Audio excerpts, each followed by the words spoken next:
Hi, I'm Simon Squibb, and you're watching a special edition of Pep Talk, made in partnership with HP. Together, we want to give entrepreneurs the platform to share their stories so we can empower the next generation of businessmen and women. HP is all about reinvention, and in the past year, we've had to pivot our ways of working, with many of us shifting to remote work. Now more than ever, we need high-performance technology which allows entrepreneurs and employees to work at their best to keep the company cogs turning.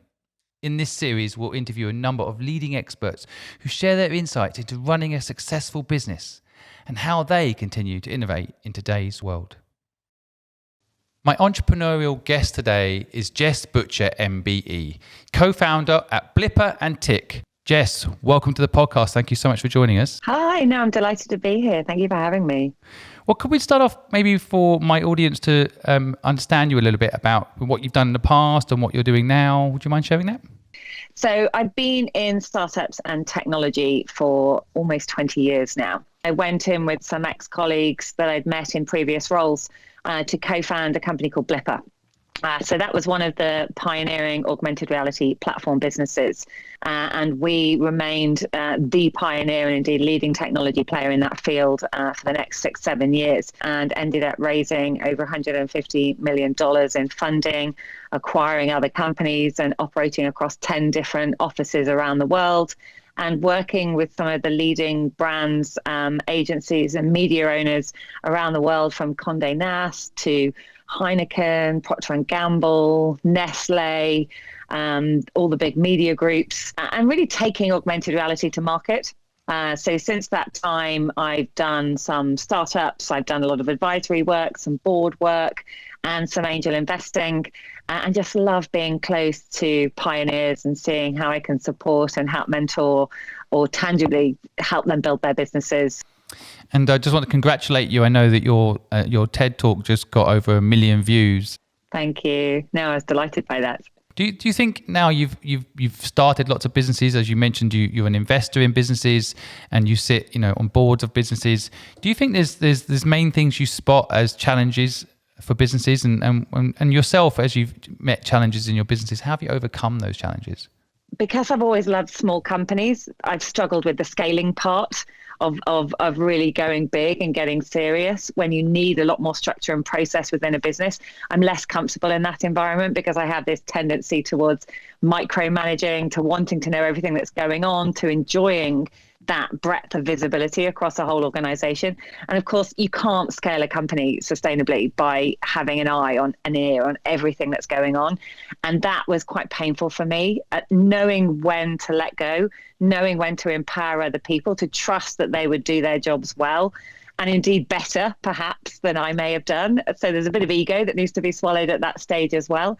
Coupled with that, an inability to really recognize the best talent that I would need around me. And certainly I don't think I paid enough attention to the huge importance of good management.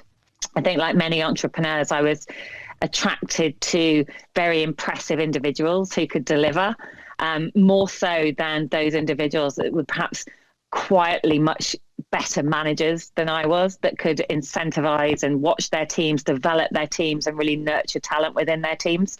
And I think that's a particular problem often on the front end of a business, where you've got lots of sales and communications and marketing people who, of course, are very good at selling and communicating and marketing themselves.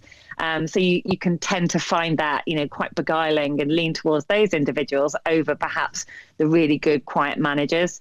And I think I've seen a lot of businesses I work with have very similar issues with the personnel part of that jigsaw, because it's so painful and it's so emotional, because you feel very invested in the people around you. And all the sleepless nights that I think I've had in the business building journey tend to have been personnel related.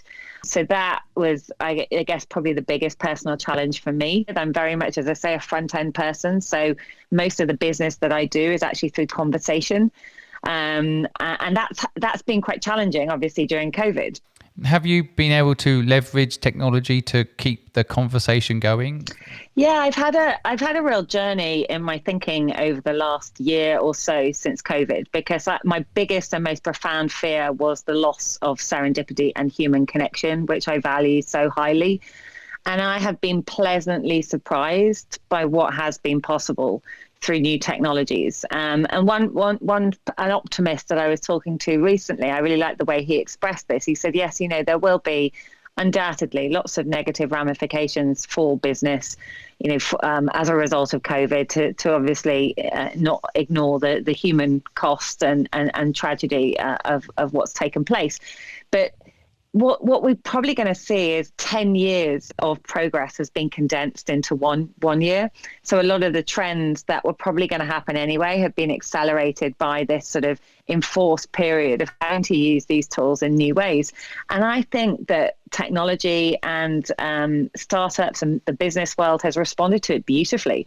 I think there are so many lovely new tools that enable people to come together. And we're seeing already, I've just noticed in the last week, sort of hybrid events starting to take shape where there are physical environments, but you can suddenly 100x the number of people that can be exposed to incredible talent and knowledge being dropped from stages that is now accessible to tens of thousands as opposed to the 100 or 200 that might have been in a room with them.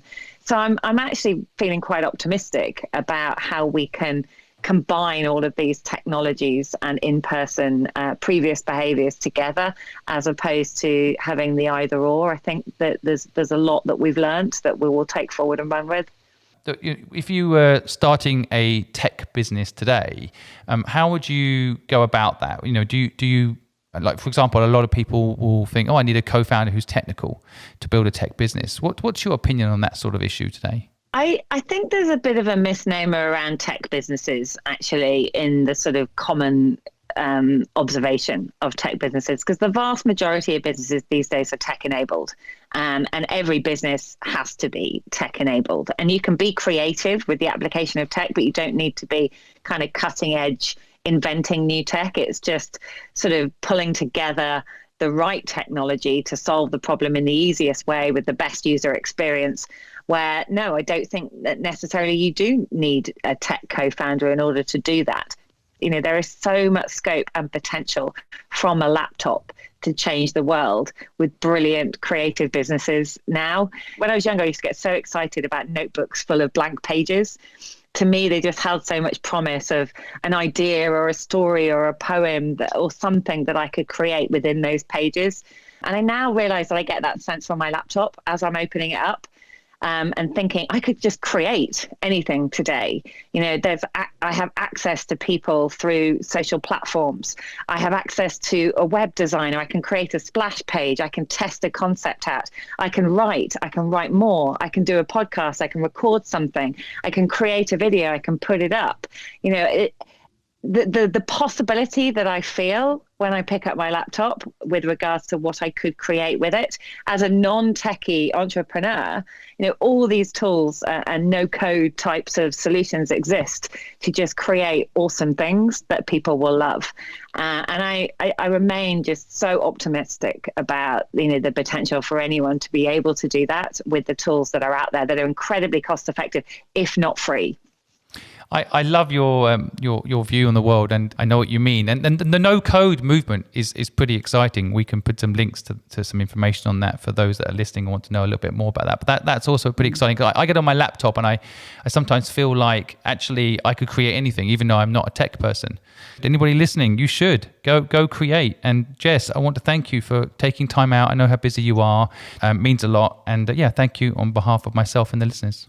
I'm delighted to be here. Thank you for listening to the special edition of Pep Talk, made in partnership with HP. Together, we want to give entrepreneurs the platform to share their stories so we can empower the next generation of businessmen and women. You can catch all of our podcasts on Apple Podcasts and Spotify.